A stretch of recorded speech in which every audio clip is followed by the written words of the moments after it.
2011 ப்ளூம்பெர்கில் ஒரு இன்டர்வியூ. அந்த இன்டர்வியூக்கு முன்னாடி நிற்பது யார் அப்படின்னு பார்த்தீங்கன்னா எலன் மஸ்க் அவர்கள். எலன் மஸ்க் அவர்களிடம் ஒரு கேள்வி கேட்கப்படுது. As you're familiar with BYD, which is also on the West Coast, I think they're ramping up production of their electric vehicles. Elon Musk அவர்கள் ரொம்ப பெரிய அளவில் Warren Buffett owns 10% stake in that. Why do you laugh? BYD is trying to compete. Why do you laugh?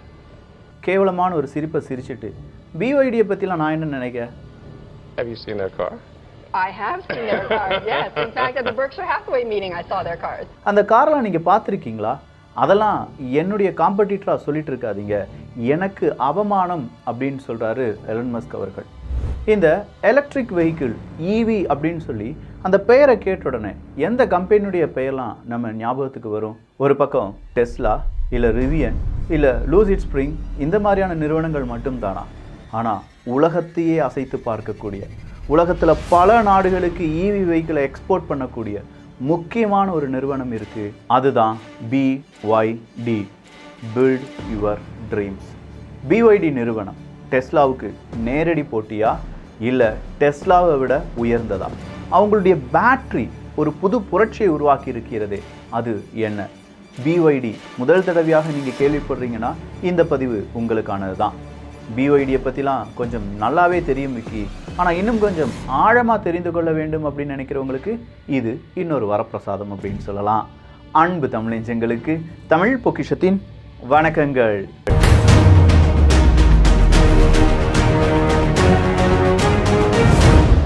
வாங் சுவான்ஃபு. இந்த வாங் சுவான்ஃபு அப்படிங்கிறவர் தான் BYD அப்படிங்கிற நிறுவனத்தினுடைய தலைவர். வாங் அவர்கள் பெரிய பணக்கார வீட்டு குழந்தைலாம் கிடையாது.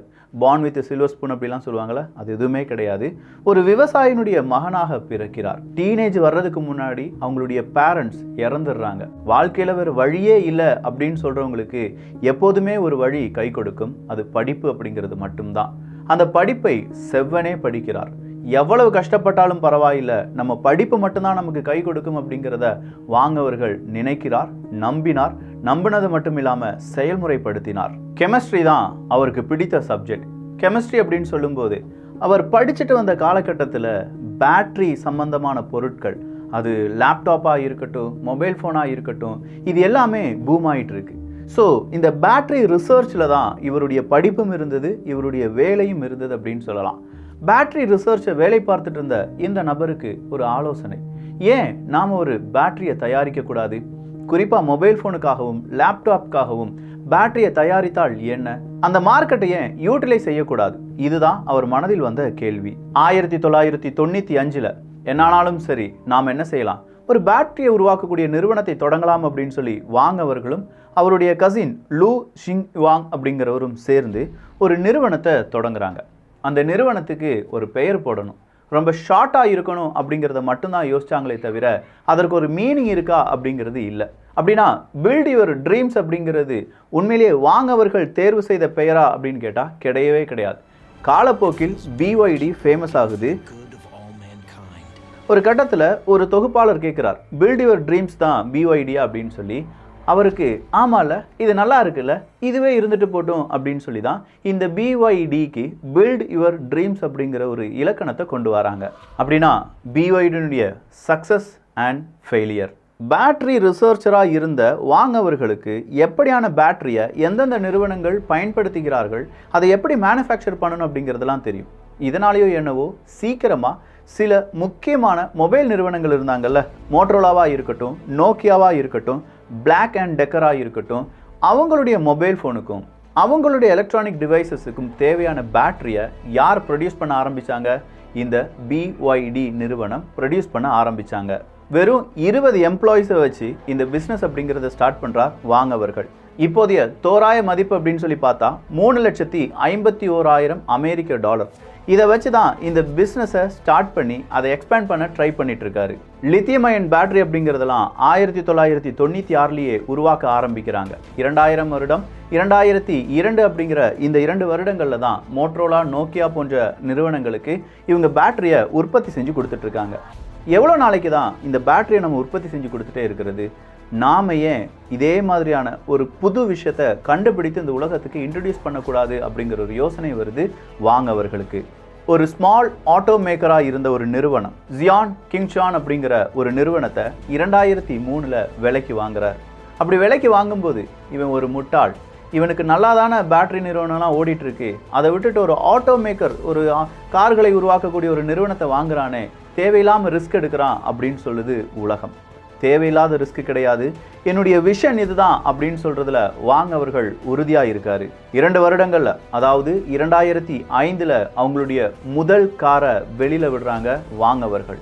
BYD சார்பாக F3 அப்படிங்கிற ஒரு கார் வெளியிடப்படுகிறது. அது கம்பஸ்டன் மாடல் வண்டியாக இருந்தாலும் 2008 F3 DM அப்படிங்கிற ஒரு காரை வெளியிடுகிறார்கள். சொல்லப்போனா அது ஒரு பிளக்ட்-இன் ஹைபிரிட் எலக்ட்ரிக் கார் அப்படின்னு சொல்லலாம். எப்போ? 2008. வாரன் பஃபட் அவர்களுடைய அந்த லிஸ்ட்டில் இவங்க சிக்கிறாங்க. யாரு? BYD. வாரன் பஃபட் அவர்கள் ஒரு பெரிய தொகையை முதலீடு பண்ணுறாங்க. இந்த நிறுவனம் ஏதோ ஒன்று சாதிக்க போகுது, நிச்சயமாக BYD நிறைய சாதிக்கும் அப்படின்னு சொல்லி அவருடைய முதலீடு அங்கே போன உடனே வாரன் பஃபட் அவர்களே இதில் முதலீடு பண்ணியிருக்காங்களா, அப்படின்னா இந்த நிறுவனத்தில் நாமளும் முதலீடு பண்ணலாம் அப்படின்னு சொல்லி நிறைய பேர் முதலீடு பண்ண ஆரம்பிக்கிறாங்க. 2002 இந்த BYD அப்படிங்கிற நிறுவனம் ஹாங்காங் ஸ்டாக் எக்ஸ்சேஞ்சில் லிஸ்டிங் செய்யப்பட்டிருந்தது என்பதும் குறிப்பிடத்தக்கது. ஸோ வாரன் பஃபட் வந்துட்டாங்க, BYDக்கு நல்ல நேரம் வந்துருச்சு, அவங்களுடைய ரிசர்ச் தொடர்ந்து கொண்டே இருக்கிறது, கம்பெனி வளர ஆரம்பிக்குது. ஆனால் கம்பெனி மட்டும் வளர்ந்தால் போதாது, ஏதாவது மறுபடியும் புதுசாக கண்டுபிடிக்கணுங்கிற யோசனை.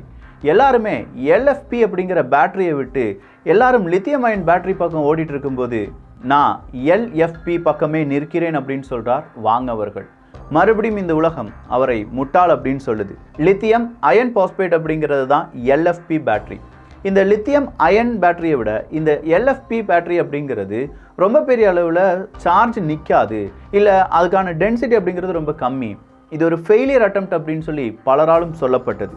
வாங் அவர்கள் விடவே இல்லை, நான் படித்த படிப்பு எனக்கு கை கொடுக்கும், நான் இன்னும் பேட்டரி ரிசர்ச் பண்ண போகிறேன் அப்படின்னு சொல்லி அவர் ரிசர்ச் பண்ணுறார். அப்படி ரிசர்ச் பண்ணதில் ஒரு பேட்டரியை கண்டுபிடிக்கிறார். எழுதி வச்சுக்கோங்க, அந்த பேட்டரியை தான் பிளேட் பேட்டரி அப்படின்னு சொல்லுவாங்க. இந்த பிளேட் பேட்டரி சாதாரண விஷயம் கிடையாது, இதை இன்னும் அதிகமாக நம்ம படிக்கலாம். டொயோட்டோ கூட டைப் ஆகுறாங்க BYD. 2020 ஒரு ஸ்போர்ட்டி செடான் காரை அறிமுகம் செய்கிறார்கள். நேரடியாக டெஸ்லாவினுடைய மாடல் எஸ்ஸுக்கு போட்டியாக வந்து நிற்கிறது இந்த கார். 2011 BYDயா அந்த நிறுவனம்லாம் எனக்கு போட்டியே கிடையாதுன்னு சொன்ன டெஸ்லா மிரண்டு நிற்கிது. 2020 இவ்வளோ பெரிய வளர்ச்சியா அப்படின்னு கேட்குறவங்களுக்கு ஒரு வருடத்தில் கிட்டத்தட்ட 2,40,000 எலக்ட்ரிக் வெஹிக்கிளை ரிலீஸ் பண்ணியிருக்காங்க இந்த BYD நிறுவனம். கிட்டத்தட்ட 70 நாடுகளில் இந்த நிறுவனத்தினுடைய கார்கள் இப்போது ஓடிட்டுருக்கு என்பதும், அவங்களுடைய ரிசர்ச் அண்ட் டெவலப்மெண்ட் சென்டர் மாதிரி இந்த உலகத்தில் வேறு எந்த நிறுவனத்தினுடைய ரிசர்ச் அண்ட் டெவலப்மெண்ட் இல்லை அப்படின்னு சொல்கிற அளவுக்கு BYD நிறுவனம் உயர்ந்து நிற்கிறது. சீனாவிலிருந்து BYD நிறுவனம், அமெரிக்காவினுடைய டெஸ்லா, கடும் போட்டி நிலவ ஆரம்பிக்குது. BYDயை எப்படியாவது தடுக்க வேண்டும் அப்படின்னு சொல்லி பல தடைகள். ஏன் இந்தியாவில் கூட $1 பில்லியன் அமெரிக்க BYD நிறுவனம் நாங்கள் ஒரு தொழிற்சாலை தொடங்குகிறோம் அப்படின்னு சொன்னாங்க. பல அரசியல் டெக்னிக்கல் காரணத்தினால் அந்த ஒரு முயற்சியும் தோல்வியில் முடிகிறது. நிறைய இடத்துல ஷேடோ பேனுக்கு BYD உட்படுகிறது.